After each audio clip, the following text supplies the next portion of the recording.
Welcome to Through the Door, an insider's perspective to running a business.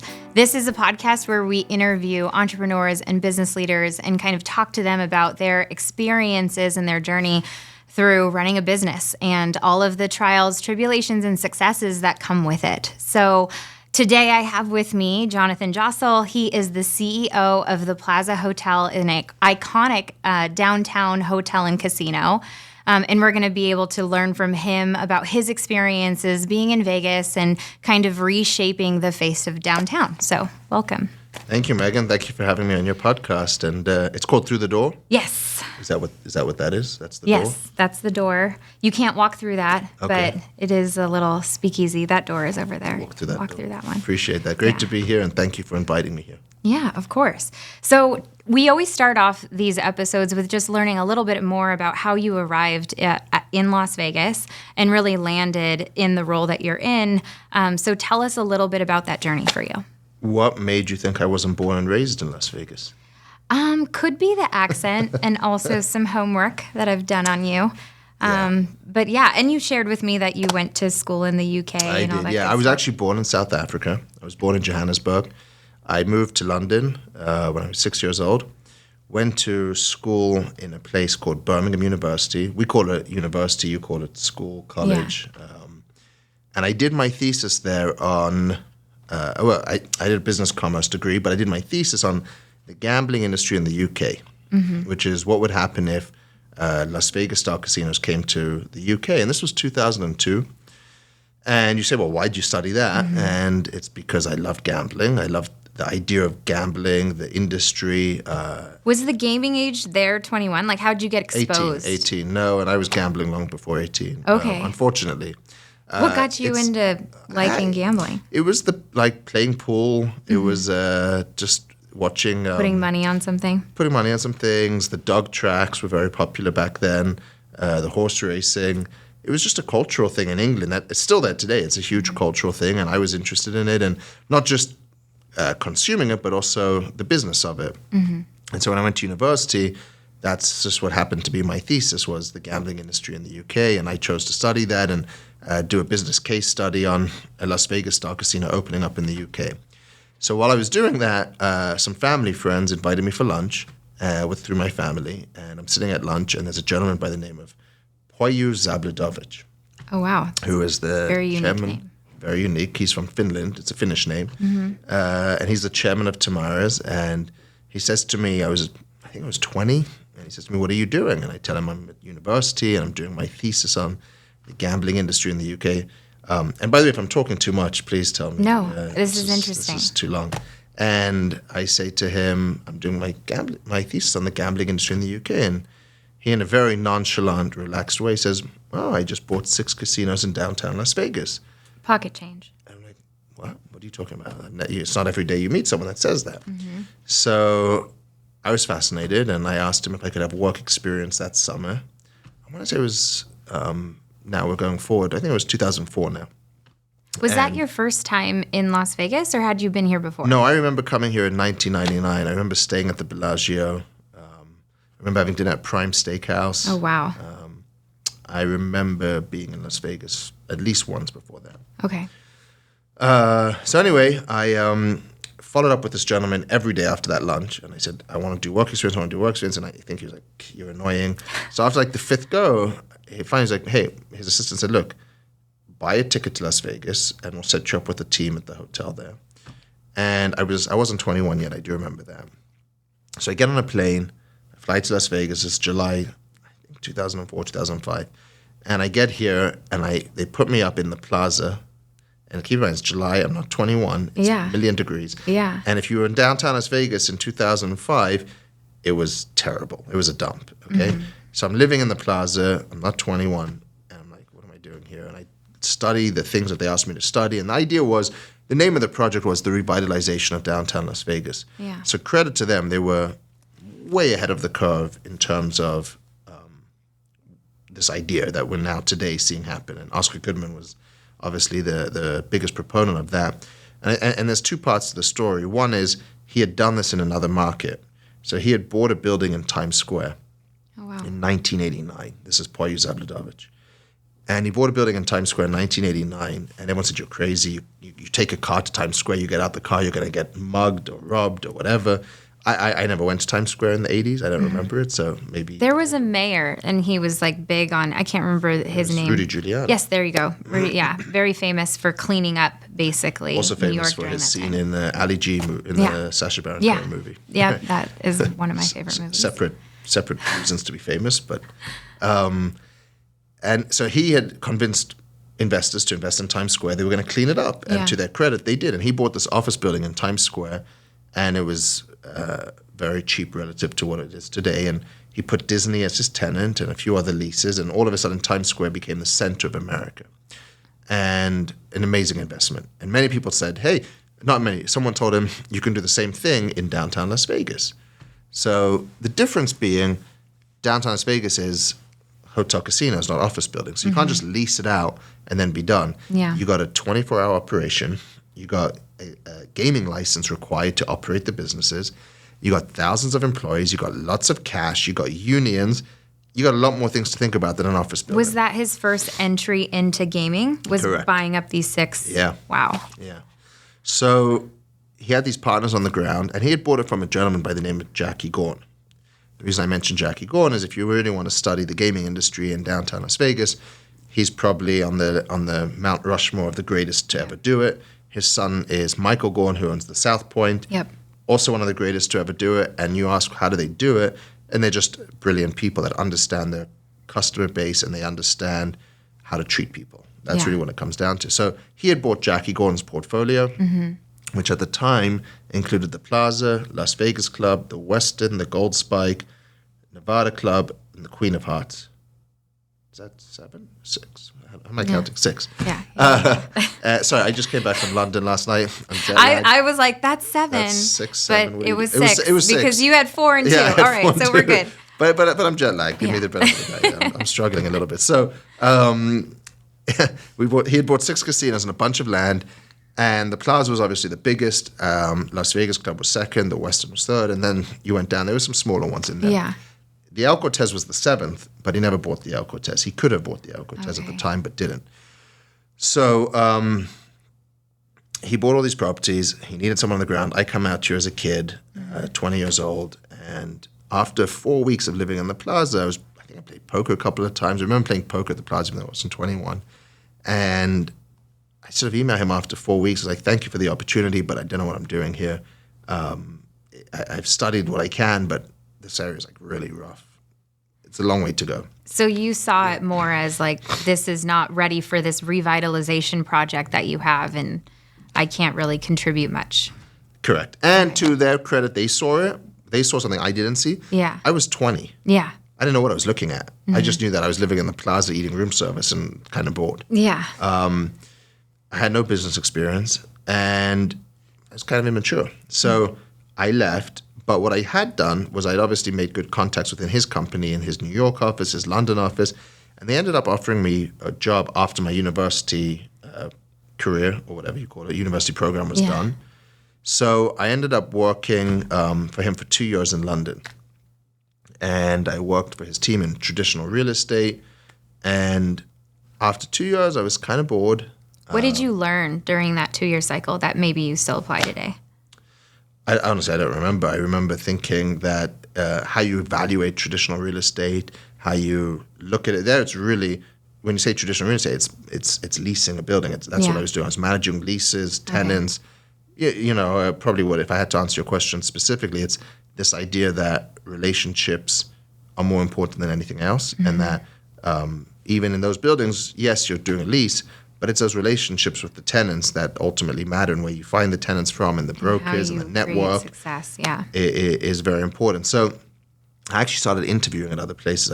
I was interviewing at Goldman Sachs and a few other banks, and I wasn't really sure what I was going to do with my life at that point. And he comes into the office one day and he says, it's now 2007, July, and he says, hey, downtown Las Vegas is changing. I was just there, and we need someone on the ground, and you are the only person who is not married or doesn't have kids, doesn't have a house. You need to go out there. Yeah. And I went home and I was like, well, I was like pros and cons, right? I was like, okay, I'm looking for the next thing. You're now 21. I'm now 23, 22. Yeah, Just yeah, over 21. Yes, I was of age. Yeah. And I'm looking for what's next. Flip side is I'd just been there 2 years earlier and there wasn't much going on. So what the hell's he talking about? And he said, I was like, nah, I was wavering on the side of no. And he said, look, just give it 3 months. And I'd just broken up with my girlfriend. And I was like, all right, I'll give it 3 months. Landed here July 5th, 2007. Got back to the plaza. Still a dump.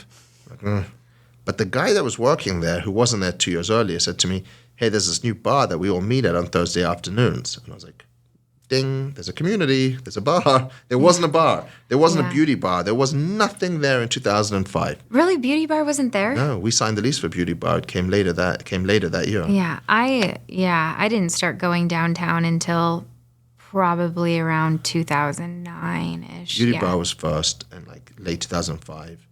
Okay. Then came the Griffin and Downtown Cocktail Room. Yeah. So he says, we all meet at this bar on Thursday afternoon. It's called the Downtown Cocktail Room. Let's go there. So I go to the Downtown Cocktail Room with him, day one. And I walk in. The owner of the Downtown Cocktail Room is a gentleman by the name of Michael Cornthwaite. And he's like, hey, man. And we connected over the fact that I had run into him 2 years earlier with the other people when he said his dream was to open a bar in downtown. Great story. He fulfilled his dream, opened a bar downtown. And I get talking to him. And then in walks another gentleman by the name of Sam Cherry. And he was building a high-rise downtown called Soho Lofts. He had just built it. And I sit with these two guys. I'm like, there's a community. There's people. There's an energy to do something. And that was the moment of, okay, this is where I think I can make a difference now, because there is a movement. And maybe I was more mature, and there was this idea that there's an opportunity to be a part of something bigger than yourself. And I think that was like my first lesson now when I look back on it is you got to put yourself in a position where you're where you choose to live or where you choose to grow or where you choose to work is the most important thing, because it's the surroundings of that will fulfill those opportunities for you. So that actually brings up a good point where I was watching the YouTube video that you did with Gareth Leonard. Yeah, Gareth Leonard. Great. Day in the life. Yes, great video on YouTube. It was very entertaining. But you talk about that. You bring him up to the roof of the building, and then you talk about the neighborhood effect. Yeah. Can you explain what you mean by that? And that's probably what you saw when you came back in 2007. So I didn't see that in 2007. There still wasn't much happening. But if you fast forward to today, and you look at downtown Las Vegas, you look at the plaza specifically.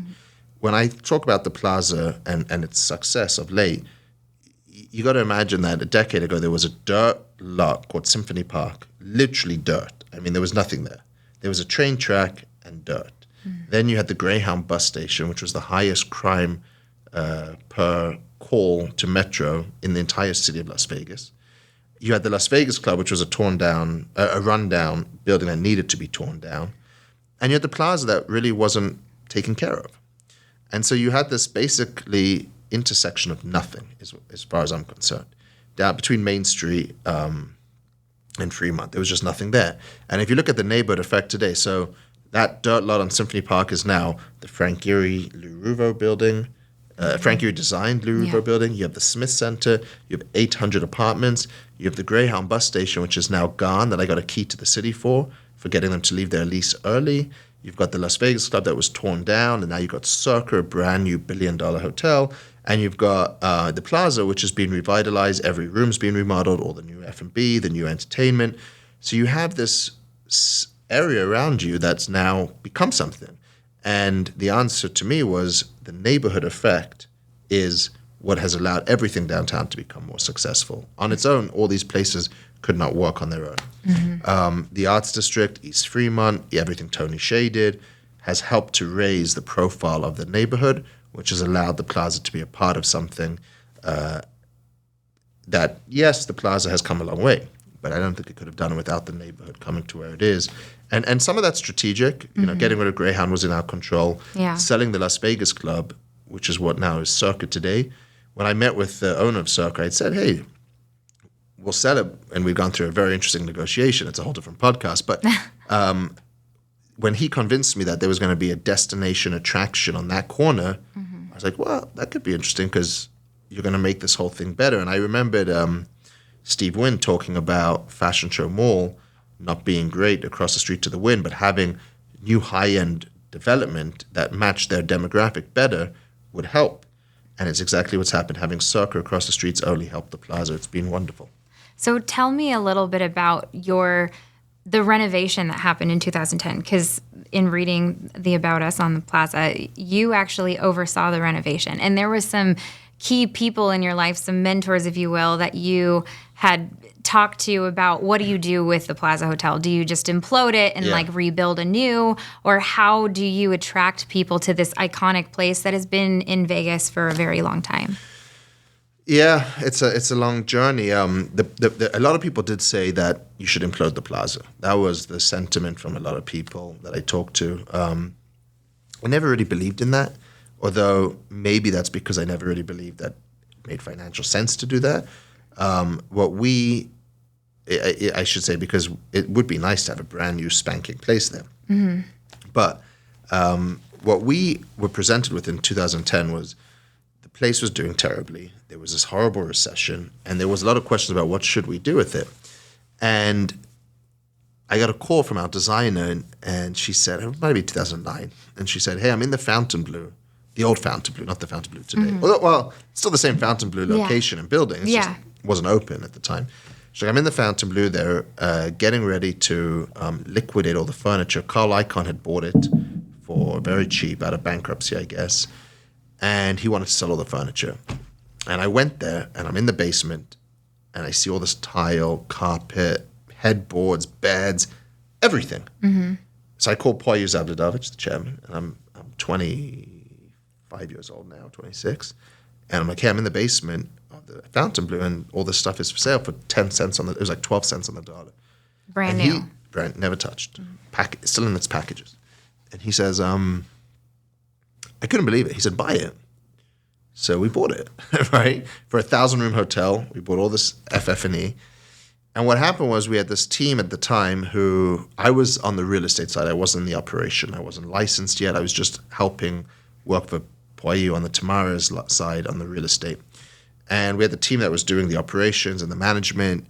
And as you went through the building and you did all these brand new rooms, they're like, well, what about the hallways? What about the elevators? What about the dining? What about the lobby? What about the escalators? And all of a sudden, this project that started as just a room remodel turned into a much bigger project where we ended up shutting down the plaza to oversee an entire remodel of the property. How long was it closed down for? Like 10 months. Oh, wow. Okay. Yeah, which was a great experience learning how to do that and the procedures behind it. Where the real learning came for me was reopening it and seeing how disorganized the reopening was and how poorly planned it was. Were you on the operations side at this time? No. Okay, I was on the real estate side still. And what happened was the place reopens, and like every opening, it was packed the first week. Mm-hmm. Everyone wanted to see the new plaza. Yeah. And they came down, they're like, oh yeah, it's nice. But when you dug into it, there was a sentiment of lipstick on a pig, which I'm sure you've heard before. Yeah. And every week there's like a little less people in the place. Until finally, I remember we opened in August, until finally by like late November, December, we were losing more money than we were losing before the remodel. Oh, wow. Now, some of that was just the recession, because you were still in this tough time of 2008, 9, 10, 11, when Las Vegas was struggling. You had all the issues at City Center. And so some of it was the economy, and then some of it was the experience. The community of downtown. The community effect wasn't where it needed to be yet. But the key was the experience. You were reading these reviews online. And I never forget, it stuck with me. It was actually Tony Hsieh who kind of made me think this way. But he was like, you guys are spending all this money on marketing and this remodel, and look at your reviews online. They're terrible. Everyone's saying their elevators don't work, the keys don't work, the service is bad, this is bad, that's bad, smells, all these things. It's like, what are you doing? Like, you need to fix these things before you spend the money on marketing to get people in there. And the number one issue came down to the service and the experience of the people that our team was providing. And so I called up this guy, Poyu, in London, and I said, hey, I know I'm only 28 years old, but let me get the gaming license and let me take over the operations as the CEO. And the first wow, he said, you just went to your boss and said, give me the keys. Yeah, basically. Let me handle it. Yeah, I did. But you saw a vision for it. I saw a vision, and I don't think he had any other choice. The place was totally, you got the swear. I'm going to try to do that. I'm going to try to do that with Terry. Let me take our over. CEO. I'll be like, just give me the keys. Come on. I know what I'm doing. Let me handle it. Yeah, but it sounds like you guys have a pretty well-run business here. We were not doing well. And the opportunity presented itself where I guess for whatever reason, maybe he's a genius, maybe he's crazy, he backed me to get the gaming license at the time, which made me the youngest licensee in the state. Mm-hmm. And I took over about a decade ago.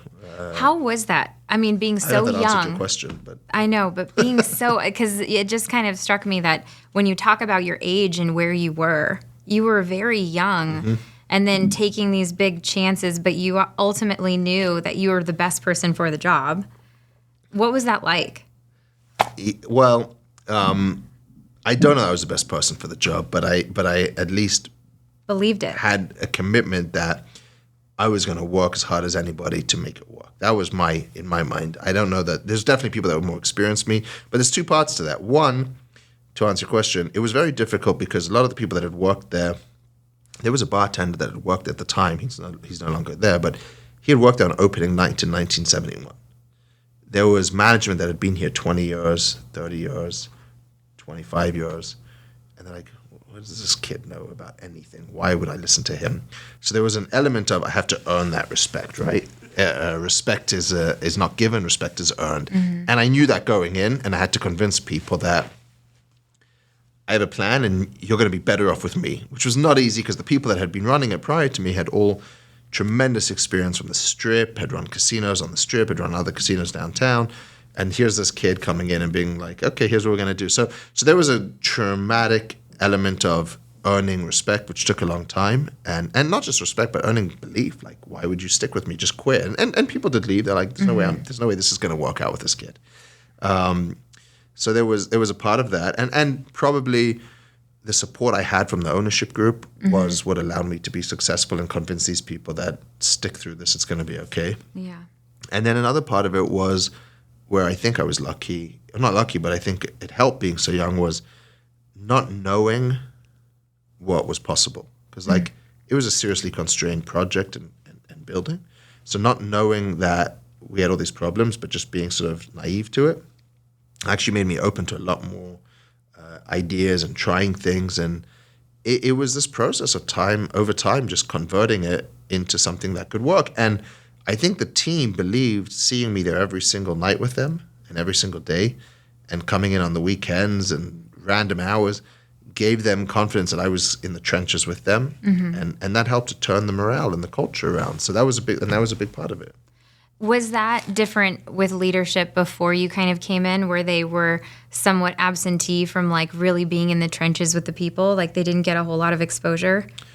I think so, yeah. Mm-hmm. I think people, especially because they came from the Strip and they had different layers and layers of management and people that they assumed would do it, but being on the ground, learning from the team members who ultimately know this business as well as anybody, and learning from the guests, talking to the guests, getting to know them, it's just a competitive advantage. If you can do those two things, you're going to be better than the competition because most places aren't doing that.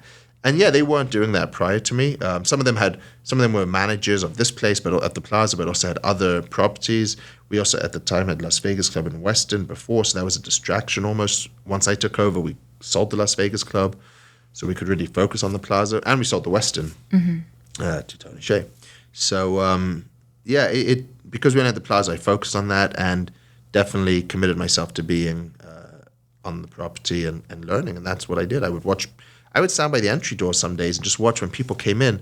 What was the first thing that they saw in terms of signage? What was the first thing that they saw in terms of slot machines? What was the first smell? What was the first experience? And that's actually where I learned the idea of putting in walkways, because you want to control people. And if you put in walkways, people don't think about it, but they will subconsciously follow those pathways.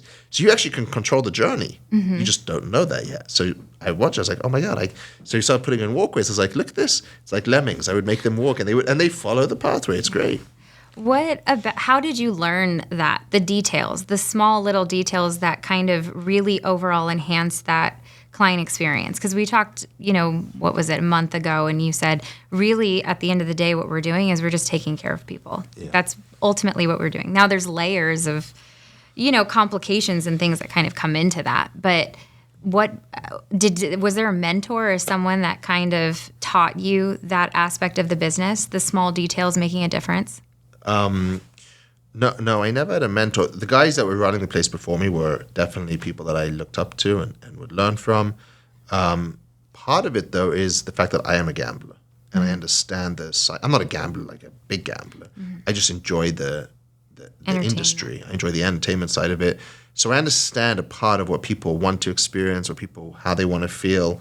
And I guess, not to answer your question directly, I don't have a mentor, but I read a lot of books about it. I listened to a lot of podcasts about it. Well, the podcasts weren't really a thing there, but YouTube stories. And I was lucky enough that our owner had a very close relationship with Sheldon Adelson, Steve Wynn. So I got to sit in meetings and hear from them. One of the smart things Steve Wynn had said was, and he's a genius. I mean, he knows about everything. And he had said once, and I can't remember if it was to me directly or to somebody else, but what stuck with me was the idea that gambling is cause and effect. The gambling is the effect. The cause is everything else. It's the music, it's the cocktail service, it's the restaurants, it's the entertainment, it's the way you make people feel. They will spend longer with you. And the longer people spend with you, the bigger share of their wallet they're going to get, and the more you're going to hold on them in their specific games that they're playing. So that idea of cause and effect really stuck with me, and understanding as a gambler the things people want to experience, whether it's good cocktail service, whether it's good gaming conditions, whether it's good music. You need good chairs, the slot machines and the tables to keep people sitting there longer. We had all these old chairs. Like, that's 101, right? But you don't necessarily know that. You just got to go through the process of, well, what would I want to experience if I was sitting here and doing that? And it just sort of started to come to me over time. And I was also constrained by CapEx, right? We didn't have the unlimited budgets to do everything, but we had a plan. As we started growing, all the additional profits we were making, we could reinvest. And that's, again, thanks to our ownership group. What about motivating your team? How many employees does the Plaza have? Full-time, part-time, but blended about 750. So 750 employees that are all very important to that client experience. What are some of the things that you do as a leader or to try to motivate them and make sure that everybody's working towards that common goal? Well, I'd be lying if I said that everybody's motivated, right? Because not everyone is motivated. Right? People have bad days. People have bad days, and some people, especially since the pandemic, you're getting a lot more people that are short term. They're not there for the long term. It's a job, and they're moving on. But I think what stuck with me early on was this idea that it was almost embarrassing to work at the Plaza in 2005 to 2010 to 2015. These years were just very difficult. I think a lot of them thought it could close any day. It probably could have closed any day. And my job was to convince them that they were actually going to be a part of something that could be successful. And the ones that have been with me since before that, I see it in them. I see their pride of being a part of something now that's cool and exciting and changing. And they've been a part of that turnaround. And it's convincing people that they're a part of something that's bigger than themselves. And people want that pride that they're a part of something. No one wants to work in a place where you're embarrassed to go to work. I mean, that's what the place was, and myself included. So for them to see this environment where it's become something that they're actually proud to be there, those ones are easy. Today, it's much tougher to incentivize people that if it's a pizza maker or a barista, there's a lot less loyalty today. People are looking for the next couple of bucks per hour increase. It's much tougher, and it's our job again to make them feel like they're a part of something that's interesting.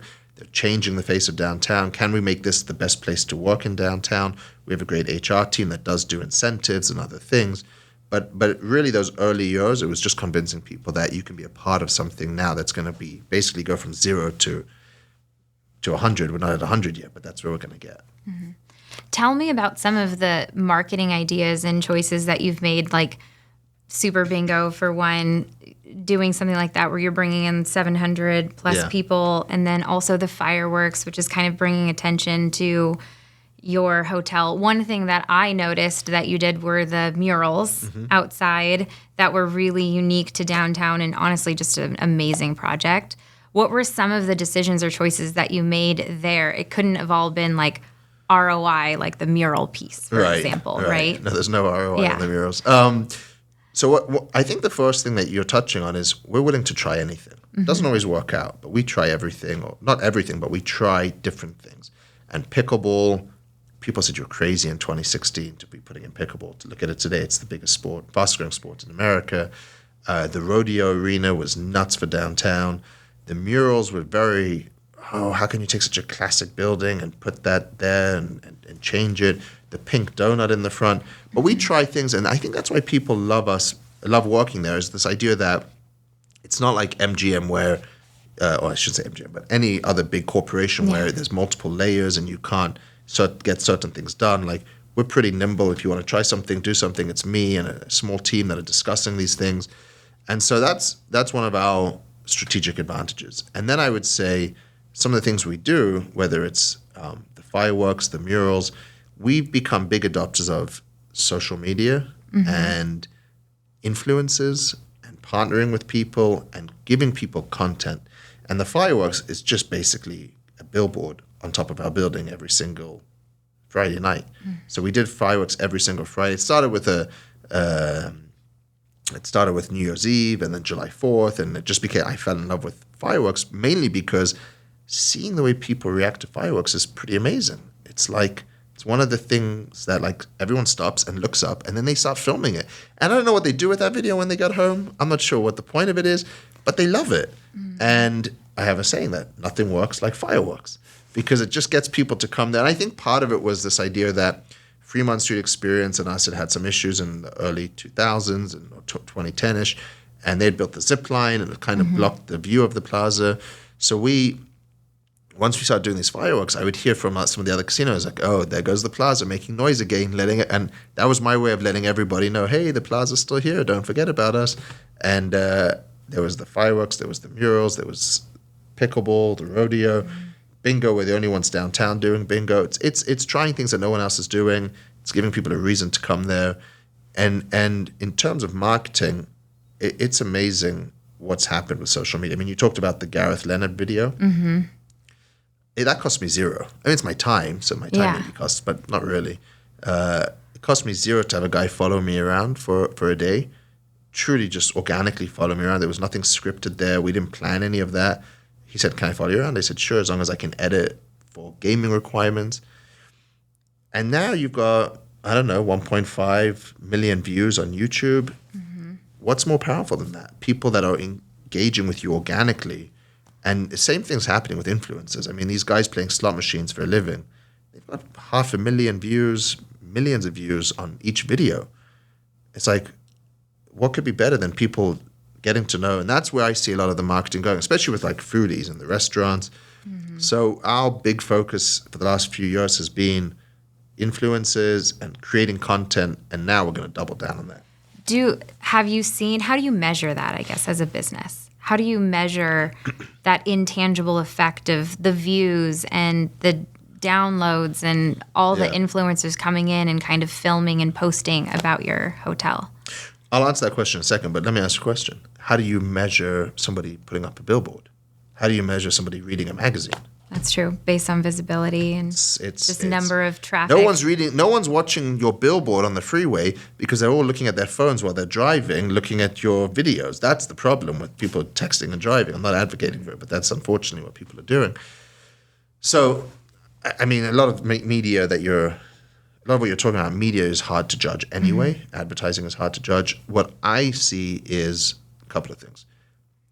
I was in the steakhouse the other night, and a lady who knew my kids was there, and I said, oh, what are you doing here? She's like, what are you doing here? I said, oh, I work here. She said, oh, well, we had a date night, and I was on Instagram, and I saw somebody putting lobster in butter, and it looked amazing, and I came here because of that. I was like, okay. I go to the casino, I walk around, I see someone wearing a T-shirt of some of the slot influencers that we partner with. I say, what are you doing here? Oh, I watch my favorite slot influencer. They were down here, so I came and played their favorite game or came to meet them. Oh, okay. Every day I meet somebody that either listens to our podcast or watched the Gareth Leonard video on YouTube. I mean, we just talked about your podcast, yeah. So clearly, it's the way people are consuming it, and it's very powerful. It's more powerful than seeing a brand on a static image somewhere. So I know just from talking to people, I see the results of the areas that we're spending this money on. But there is an element of you just don't know. Although you can see if a video goes viral on Instagram, you can see it's had 10 million views or 15 million views. There's got to be some value to that. What about the choices that you've made with some of the different businesses that you've kind of partnered with at the Plaza?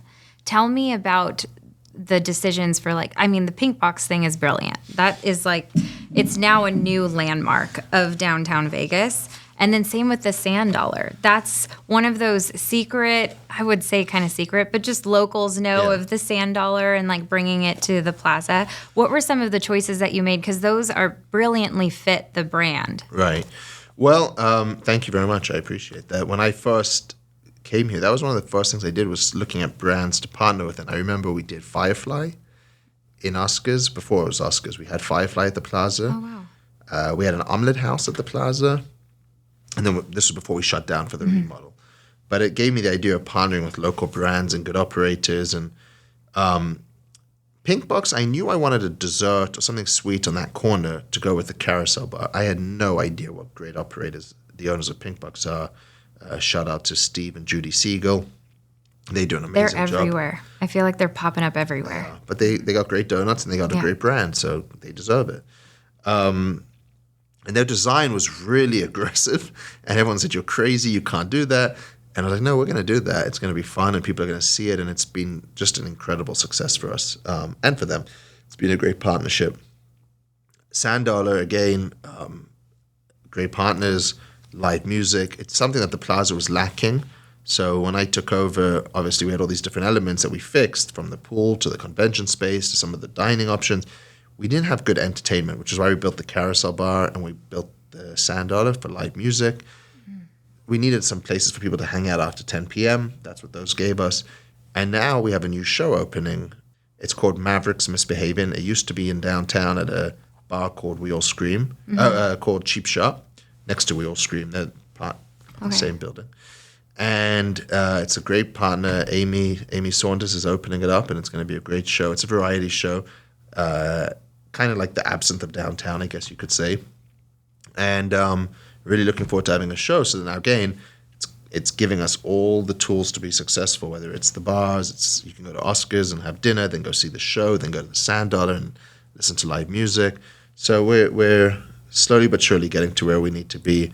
And, of course, at the end of this month, we have the Life is Beautiful Music Festival moving to the Plaza. I hope you're coming. Yep, the block party. I saw that, which is fun. Tell me, it's funny because when I look at it, I'm like, was that a strategy that you kind of put on paper and you planned out every little thing and the different phases of it? Or was this something where it was just opportunity came to you and you just decided to seize it? For what?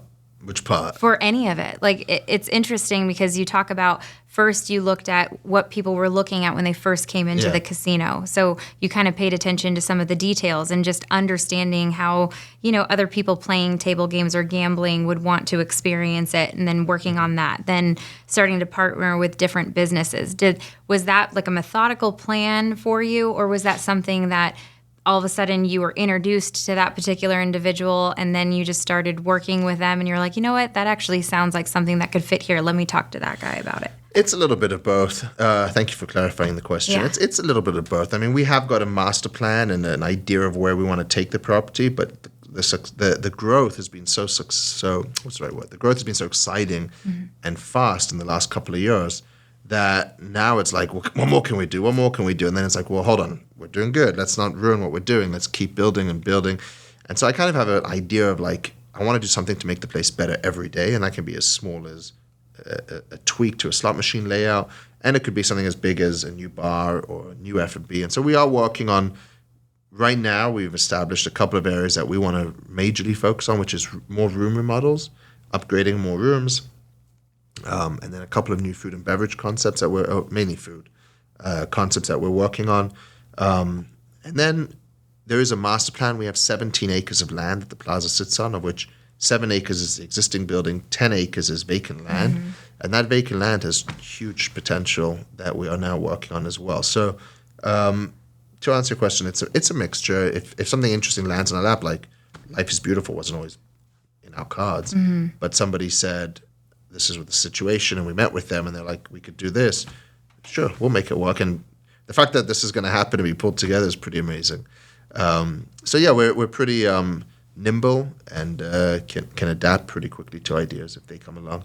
Is that one thing that you've instilled with your management team and the other leaders within your organization? We talked about that, and I want you to share a little bit more about that beginner's mindset that you talk about with your team and the day one energy. Day one energy, baby. I say that now. You said that to me, and for my husband's companies, he has a tattoo supply business, and they go do a lot of conventions, and I'm like, day one energy, people. I need that. I stole that from you. I love it. Thank you. I mean, I don't know where it came from. I probably stole it from someone else as well, but day one energy is the key. You got to stay humble. You got to stay ambitious. You got to be excited by things. That's part of what I saw going wrong in the old times. It was like, no, we've been in town 30 years and we know this doesn't work or that doesn't work.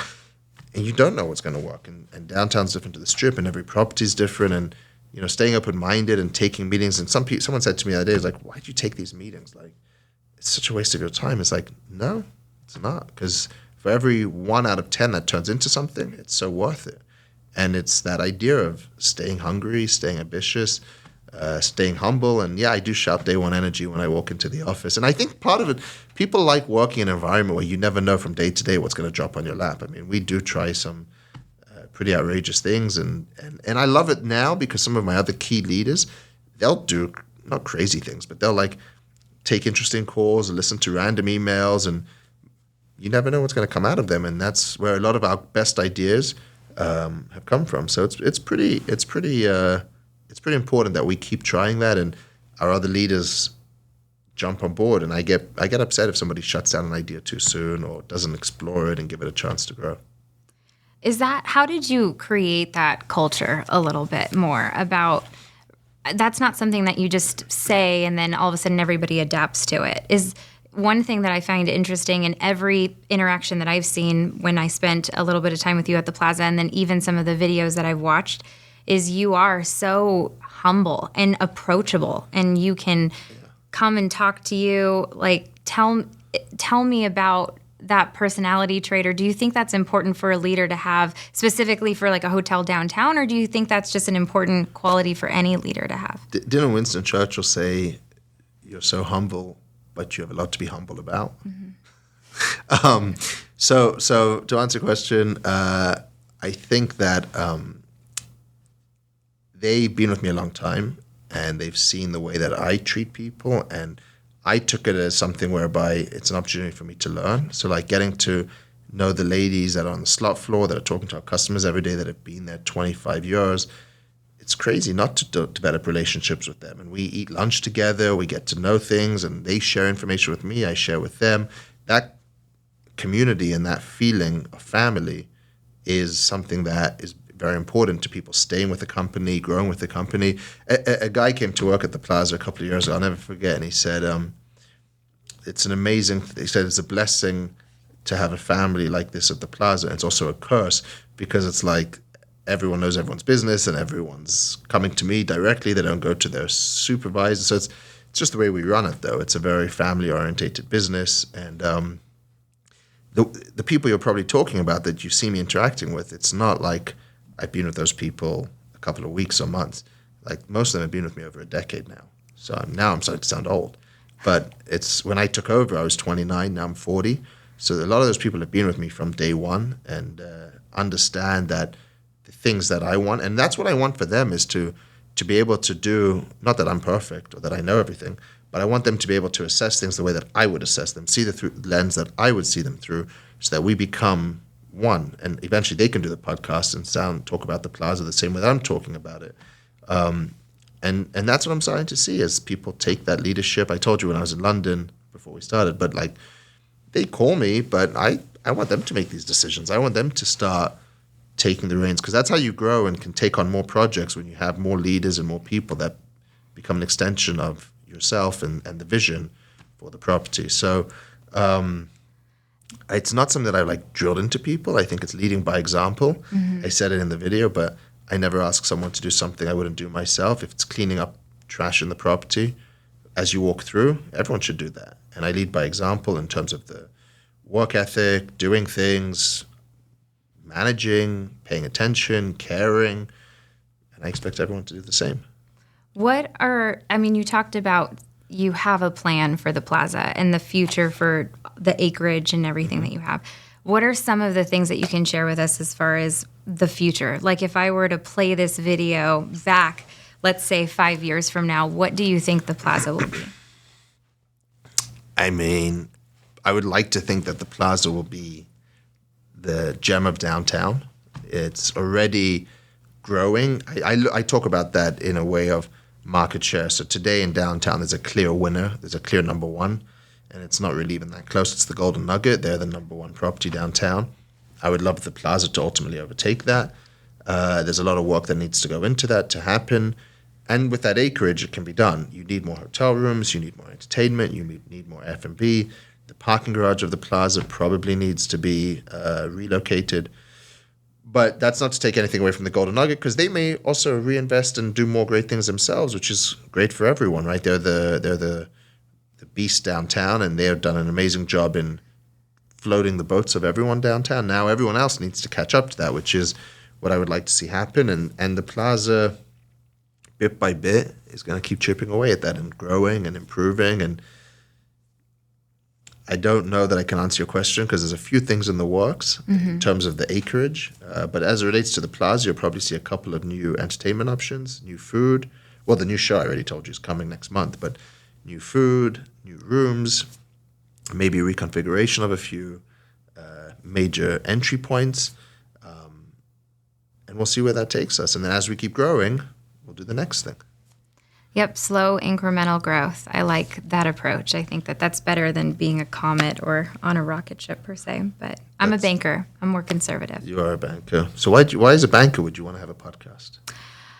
Well, I think I wanted it more so because my passion is business. I've been in small business the majority of my career. And one thing that I've seen through talking to other business owners is that there's this lack of network or information for them to really be inspired or get some ideas on some problems, challenges, or things that they don't necessarily have a business mentor for every single problem that would come across or every opportunity or how to tackle that. So that's really the goal of this podcast, is to bring individuals like yourself, them get to really kind of pick your brain, if you will, through me, and understand a little bit about your approach. I mean, some of the things that you've even shared with me, I've stolen to try to inspire and cultivate an energy level with employees that I really do think works. The day one energy thing is one of my favorite takeaways, is every day is day one. You don't think about yesterday, you don't think about tomorrow, you think about how you can make today the best possible day for the people that you interact with. And if you can do that, then slowly over time, that's going to compound on top of each other, and you're going to have a success no matter what. By the way, I think it's Jeff Bezos. I think we stole this from Jeff Bezos. The day one energy? The day one thing. I don't know if it's day one energy, but it's like the idea that every day is day one. I think I don't know if I added in there day one energy, or maybe he did. I don't know. But he does like his shareholder letters, and he writes about day one. So have you found a mentor? Do you have a mentor? Me? Most of my clients are mentors. I think learning other businesses, learning about business owners and how they approach things and how they've kind of, learned along the way, like trials and tribulations of their own challenges or successes that they've had. I've been able to utilize that information and apply it in other ways. It doesn't have to be industry specific. That's what's so beautiful about business. There's some things that are industry specific, right? Like some of the specific details that you talk about relative to the hospitality or gaming industry. But overall, the mentality and the way that you approach or problem solve, the way you empower people, the decisions that you make as you plateau, and I wouldn't say plateau, but go up and graduate up to different levels, it takes different skills, and it takes an evolution and development of that. And so that's one thing that I find really interesting about entrepreneurs, is that they're very resilient, very quick problem solvers. Yeah. The great ones are not afraid to lean on their people and have power in numbers, and also share a vision, right, to kind of rally everyone behind it. It's funny because even listening to a lot of the things that you've said, there's simple approaches to particular issues that you've seen. You can see how they go terribly wrong when you just don't pay attention to the small things. And then when you do, how right things can go, and then how you just kind of build upon that is pretty amazing. I mean, the plaza is one thing. The last time I was there before meeting you was, I think it was around 2014-ish. That's not good. That's terrible. And it was an interesting time. I was like, I'm very scared to be over here. But now walking into it and seeing everything on social media, because I do see the plaza more than any other hotel. That's good. And it might be because of my algorithm. Yeah. But I do find it interesting how people are gravitating to the plaza. You're doing so many unique and interesting things. Not only that, you're paying homage and you're perfecting and redeveloping like the carousel bar and just some of that historic piece of Las Vegas that I think a lot of hotel properties just want to do something new. They don't really want to preserve necessarily. Such a fine line between preserving and doing something interesting and doing something new. And we try to differentiate ourselves. So we did like a smoke-free casino next to the carousel bar. But again, the carousel has this idea of like, well, you're going to ruin the facade and you're going to ruin the entrance. And how do you do these projects while preserving some of that history? And so like I like to say, no light bulbs were hurt in this process.